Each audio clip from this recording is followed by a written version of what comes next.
Bore da i chi a chroeso cynnes iawn i'r gwasanaeth heddi. Fori ydy dydd Gŵyl Ddewi, ond mi fydd yna elfennau o'r gwasanaeth heddi yn ddathliad o ddysgeidiaeth yn nawdsant a'i arweiniad ef ar y genedl a'r ffaith fod Duw yn parhau i garu pobl Cymru a chyfraniad yn gwlad yn byd ni. Gwnewch chi rando detholiad o adnodau o Salm 33. Ymlawen hewch y rai cyfiawn yn yr arglwydd, i'r rai uniawn gweddus yw mawl. Molwch yr arglwydd a'r delyn, canwch iddo ar nabl ac ar decdant. Cenwch iddo ganiad newydd, cenwch yn gerddgar yn soniarus. Canis uniawn yw gair yr arglwydd, a'i holl weithredoedd a wnaed mewn ffyddlondeb. Efe a gar, cyfiawnder a barn. O drigaredd yr arglwydd y mae y ddaear yn gyflawn. Trwy air yr arglwydd y gwneithbwyd y nefoedd, a'i holl luoedd hwy trwy ysbryd ei enau ef. Gwyn i byd y genedl y mae yr arglwydd yn dduw iddi, a'r bobl a ddetholodd fe yn etifeddiaeth iddo ei hun. Yr arglwydd sydd yn edrych i lawr o'r nefoedd, y mae yn gweled holl feibion dynion, o breswyl ei drigfa, yr edrych efe ar holl trigolion y ddeiar. Wele, y mae llygad yr arglwydd ar y rai a'i hofnant ef, sef ar y rai a obeithiant yn ei drigaredd ef, i waredu i henaid rhag angau, ac i'w cadw yn fyw yn amser newyn. Ein henaid sydd yn disgwyl am yr arglwydd, efe yw ein porth a'n tarian, canis ynddo ef y llawanycha ein calon, oherwydd i ni obeithio yn ei enw sanctaidd ef. Bydded dy drigaredd arglwydd arnom ni, megis y rydym yn ymddiried ynot.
Diolch yn fawr i'r cerddorion am gannu yr emyn dôn hynna i ni. Dyma ni'n troi nawr at y darlleniad cynta, a mae fe'n dod o lyfr Nehemeia o'r Testament cynta a phenod 8. Mae pobl Dduw wedi dychwelyd o'i halltyd hir 70 mlynedd o hyd ym Mabolon, a mae y bennod nesaf ar fin dechrau ar ei bodolaeth a'i henaniaeth nhw fel cenedl. Pan ddaeth y 7fed mis, ath pobl Israel o'i trefi a dod at ei gilydd yn Jerusalem yn y sgwâr o flaen gat y dŵr. Dyma nhw'n gofyn i Ezra'r ysgrifennydd ddod yno gyda llyfr cyfreth Moses oedd yr arglwydd wedi ei roi i bobl Israel. Felly ar y diwrnod cynta o'r 7fed mis, dyma Ezra'r offeiriad yn y dod a darllen y cyfarwyddiadau i'r gynulleidfa oedd yno, yn ddyno na merched, a phawb oedd yn ddigon hen i ddeall. Bu'n y darllen iddyn nhw yn y sgwâr o flaen gat y dŵr o'r bore bach hyd ganol y dydd. Roedd pawb yn gryndon astyd ar beth roedd sgrôl y gyfraith yn ei ddweud. Roedd Ezra'n sefyll ar lwyfan uchel o god oedd wedi ei godi'n unswydd. Roedd Mattheia, Shema, Anaia, Wreia, Cilcia a Maseia yn sefyll ar ei ochr dde iddo, a Pedaia, Mishael, Malceia, Chaswm, Chasbadana, Sechareia a Meshulam ar y chwith. Dyma Ezra yn agor y sgrôl. Roedd pawb yn ei weld yn gwneud hyn gan ei fod e fyny ar y llwyfan. Pan agorodd y sgrôl, dyma'r bobl i gyd yn sefyll ar ei trad. Yna dyma Ezra yn bendithio yr arglwydd y Duw mawr, a'r bobl yn ateb, Amen, Amen, a chodi i dwylo. Yna dyma nhw'n plygu'n isel i addoli'r arglwydd a'i hwynebau ar lawr. Tra oedd y bobl yn sefyll yno, roedd nifer o lefiaid yn dysgu'r gyfraith iddyn nhw. Iesua, Bani, Sheffeia, Emyn, Acwff, Shabbethai, Hodeia, Maseia, Celita, Hasareia, Iosafad, Chanan a Palaia. Roedden nhw'n darllen o sgrôl y gyfraith bob yn adran ac yna yn ei esbonio fel bod y bobl yn deall beth oedd yn cael ei ddarllen.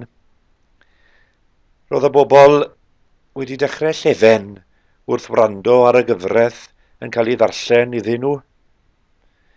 A dyma Nehemeia, y llywodraethwr, Ezra, yr offeiriad a'r ysgrifennydd, a'r lefiaid oedd yn rhoi'r esboniad yn dweud, mae heddi'n ddwrnod wedi ei gysegru i'r arglwydd eich Duw.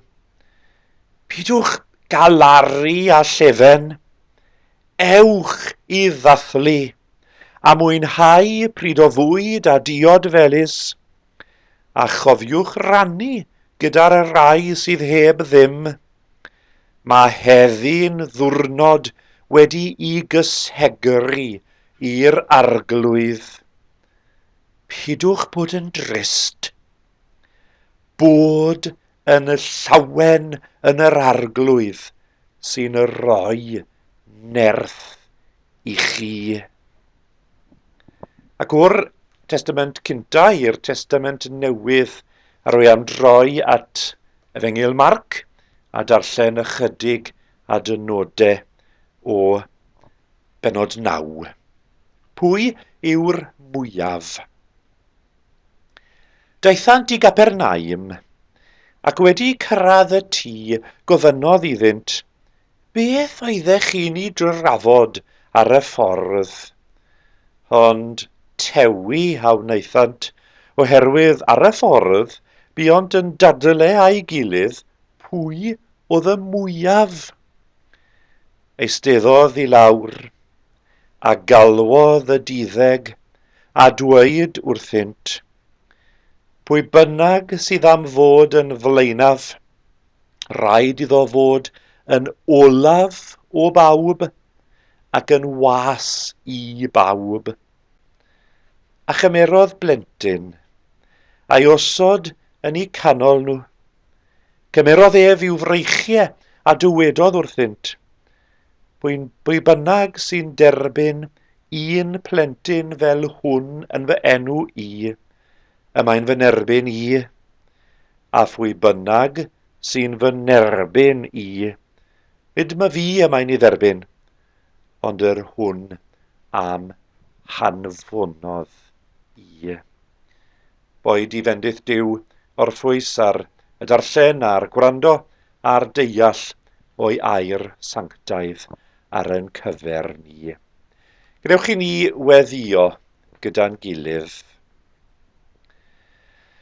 Ein tad, clodforwn di am saint yr oesoedd, ac yn arbennig am Dewi, nawddsant yn cenedl ni.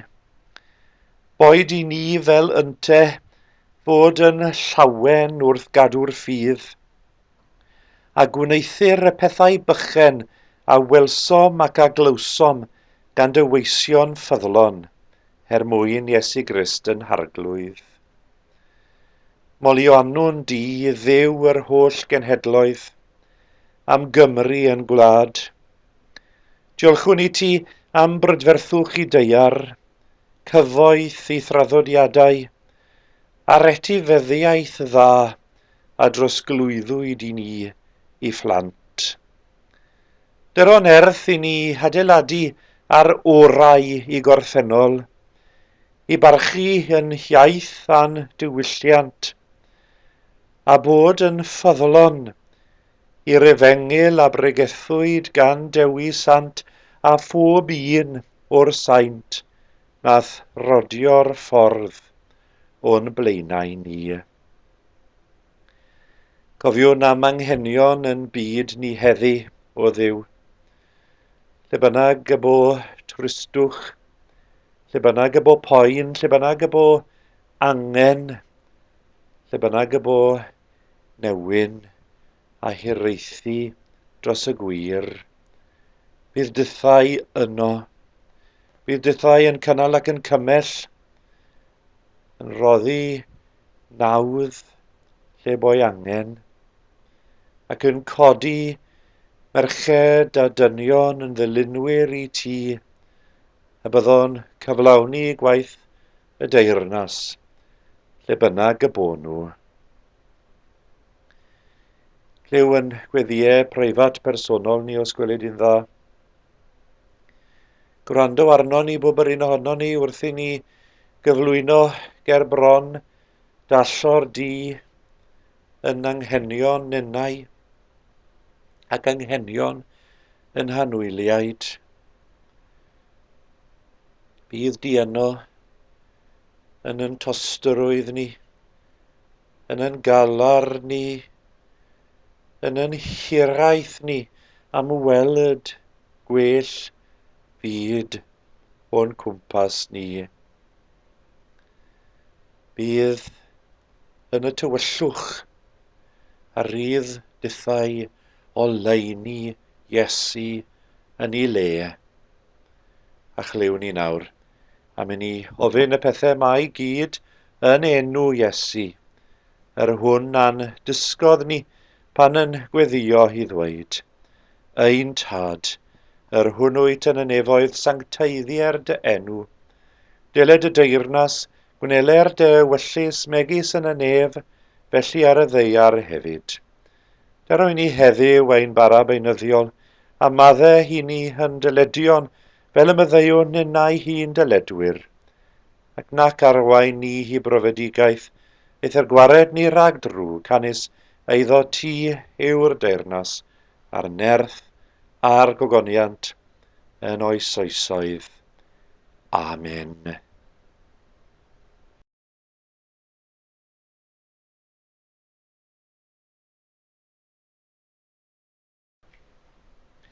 Rydyn ni wedi cyrraedd yr hanes yma yn Nehemeia pennod 8. Mae'r geithglyd ar ben. Mae'r brenin Artaxerxes, brenin Persia, wedi rhoi caniatâd i bobl Dduw i ddychwel i Jerusalem, i Jwdea, i ail-godi muriau'r ddinas. Cofiwch, dim ond lleiafrif ohonyn nhw sydd yn dewis dychwel. Mae'r mwyafrif yn ddigon hapus man lle maen nhw. Mae'r mwyafrif yn ddigon hapus byw yng nghanol yr ymerodraeth. Ond mae'r gweddill ffyddlon yma yn dychwel. Y gweddill ffyddlon yma yn mynd siathre, yn mynd i'r trefi, y bu rhaid i'w cyndeidiau a'i cyn mamau adael môr greulon 70 mlynedd yn gynt. A maen nhw'n dod wedyn at ei gilydd yn y 7fed mis yn ôl y darlleniad yma o Nehemeia pennod 8 mwyn ail ymgynnull, ail ffurfio'r genedl yn ôl y pwrpas yr oedd Duw wedi dymuno ar ei chyfer hi. Ond mae'r bobl wedi blino. Maen nhw wedi gorfod cerdded siathre. Maen nhw wedi canfod mwyafrif o'i mamlad wedi distriwio. Bu rhaid iddynt weitho yn galed ar hyd y deufis dyngedfennol yna i ail-godi muriau Jerusalem. Maen nhw yn gwybod beth yw poen. Maen nhw'n gwybod beth yw'r profiadau anymunol yna o cael eu halltudio o'i mamlad, bod y cyfan oedden nhw wedi nabod wedi cael ei hollti a'i rannu oddi wrtha nhw. Dim ryfedd ond oes e, pan mae Ezra yn sefyll ar ei bwlpid o bren yn darllen geiriau 5 llyfr cynta Moses o fore bach dan amser cino, bod nhw'n llefen am ei bod nhw'n gwybod nawr bod nhw'n siathre, bod nhw'n nôl yn yr hyn oedd yn gyfarwydd iddyn nhw a gwlad i mamau a'i tadau o'i blinau nhw. Ond mae yna waith o'i blaen nhw hefyd. Maen nhw'n gwybod fod yna dasg mawr o'i blaen nhw achos mae'r byd am gael ei ail gychwyn trwy nhw. Cynllun Duw yn cael ei ail gychwyn trwy nhw. Nid dim ond y lefiaid yma sy'n cael ei henwi, cofiwch. Nid dim ond y rai sydd yn sefyll ar y naill ochr a'r llall i Ezra pan mae'r gyfraith yn cael ei ddarllen. Nage, mae pawb yna. Mae pawb sydd yn gallu deall y geiriau. Pawb o'r plant sydd yn deall yr iaith. Y rai falle y bydde yn dechrau'r ysgol gynradd, maen nhw gyd yno, fyny drwy y rai sydd yn ei harddegau, oedolion ifanc, mamau a thadau, mam gys a thad cys, hyd yn oed y rai a gwallt gwyn neu pennau moel. Maen nhw gyd yno. Dim ots o ba gefndir maen nhw'n dod, maen nhw gyd yno. Maen nhw wedi ymlwybro i'r sgwâr yno yn Jerusalem i ail gychwyn i tasg fel cenedl. Cenedl fach fel rhan o ymerodraeth fawr, ie, ond rai sydd yn gwybod bod Duw wedi dethol nhw i wario rôl penodol iawn yn ei fyd ef. Rôl fyddo ymhen rai canrifodd yn arwain at gennu'r Meseia disgwyliedig, y Meseia y fyddo yn waredwr i'r hollfyd. Maen nhw wedi blino odyn, ond maen nhw yn llawn ffydd. Maen nhw llawn hefyd wedi pregeth Ezra a wedi cymhelliad Nehemeia. yn llawn llawenydd. Lwyswch chi'r adnod diwetha yna, ddarllenes i o Nehemeia pennod 8. Adnod 10 yw i. Na'i hael ddarllen hi. Ewch i ddathlu, a mwynhau pryd o fwyd a diod felys, a chofiwch rannu gyda'r rai sydd heb ddim. Mae heddi'n ddwrnod wedi i gysegru i'r meistr, i'r arglwydd. Pidwch bod yn drist, bod yn llawen yn yr arglwydd sy'n rhoi nerth i chi. Pidwch bod yn drist, bod yn llawen yn yr arglwydd sy'n rhoi nerth i chi. Gan wybod bod eich bywyd chithau pob yr un ohonoch chi, mae Nehemeia yn rhoi sicrwydd iddyn nhw ddim yn ofer.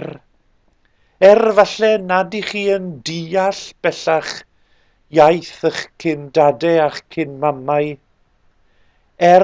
Nad ych chi efallai yn deall yn iawn pob peth o bethau'r ffydd sydd yn cael ei rannu â chi. Rydych chi'n siŵr o bresenoldeb Duw. Rydych chi'n siŵr o bresenoldeb y meistr, yr arglwydd, a mi fedrwch chi fod yn llawen yn hynny o beth. Pan ddes i gynta i ymwybyddiaeth o ffydd yng nghanol y 1980, un o'r arwyr mawr oedd gen i oedd Tony Campolo, pregethwr o America, a ro'n i'n mwynhau darllen i lyfrau fe, achos nigen unig oedd yn dod â'i ddarllenwyr yn agos at galon y ffydd ac yn cyflwyno Iesu mewn ffordd byw i minnau ac i bob un o'i ddarllenwyr, ond hefyd am fod ganddo galon tuag at y bobl oedd o'i gwmpas, nigen unig yn ei wlad ei hunan, ond drwy'r byd i gyd. Yn dysgu ni bod dan ni fel Cristnogion gyfrifoldeb dros yn cydddyn a dros i ffyniant nwthau. Tony Campolo, y pregethwr mawr. Nawr, gwraig Tony oedd Peggy, a oedd hi yn aros siathre gyda'i plant. Dyna beth oedd ei gwaith a'i chyfrifoldeb llawn amser hi. Ac un dydd mi ddath rhywun at Peggy a gofyn braidd yn ddilornus iddi hi, siwr o fod yn meddwl yng nghysgod i gŵr a'r pethau oedd e'n medru i gyflawni ar lwyfan byd. Gofynnodd y person yma i Peggy, a beth wyt ti'n wneud felly? A dyma hi yn ateb ar wy'n dyfynnu i geiriau hi yn Saesneg.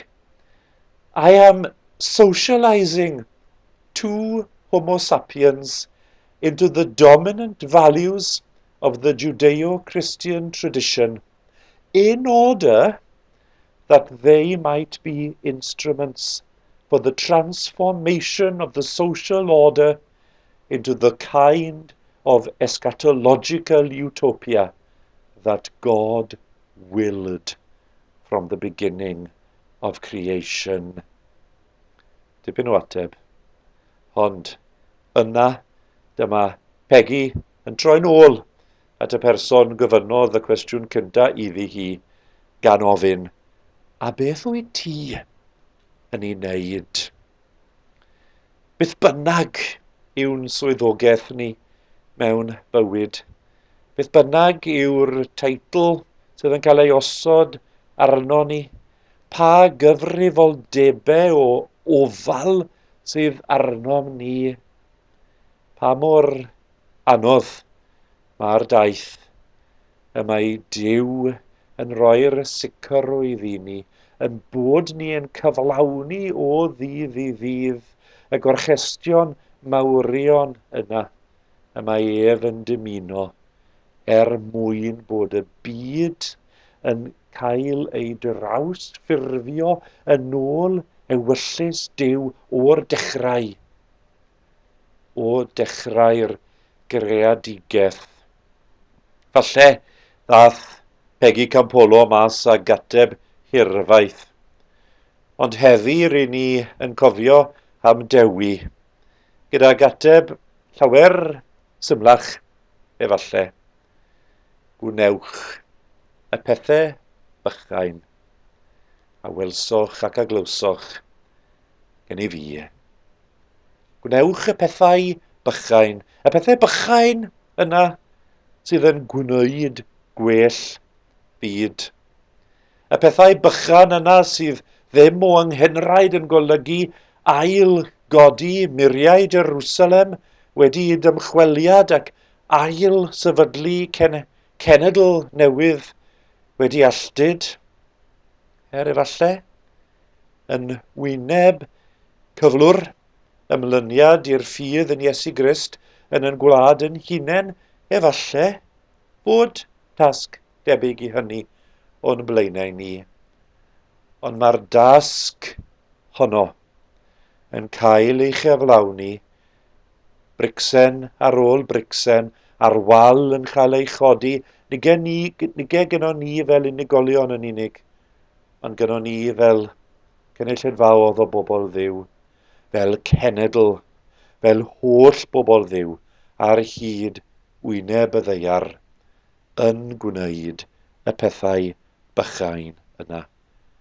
A welsom ac a glywsom, nid gen unig gan Dewi, ond gan pob un sydd wedi dangos beth yw ystyr ffyddlondeb I Dduw, gan saint yr oesoedd, gan ei dylanwad hwythau. Cerddwn ymlaen, yn nerth ein harglwydd, cerddwn ymlaen, yn ei lawenydd ef. Gant y ef sydd yn rhoi'r llawenydd hwnnw I ni, a'r un sydd yn galluogi ni I gerdded o nerth I nerth, ac yn ei enw. Amen. Rydyn ni yn archwilio i'r posibilrwydd ar hyn o bryd o ail ymgynnull yn y capeli, a mi fyddwn ni yn dod I gysylltiad pan fydd y penderfyniad hwnnw wedi I gymryd. Yn y cyfamser, os oes yna unrhyw anghenion, cofiwch, godi'r ffôn, dod I gysylltiad â ni, a mi geisiwn ni eich helpu chi gorau y medrwn ni. Gadewch I ni weddio gyda'n gilydd. Gras yn harglwydd Iesu Grist a chariad Duw a chymdeithas yr Ysbryd Glân, a fod gyda ni oll. Amen.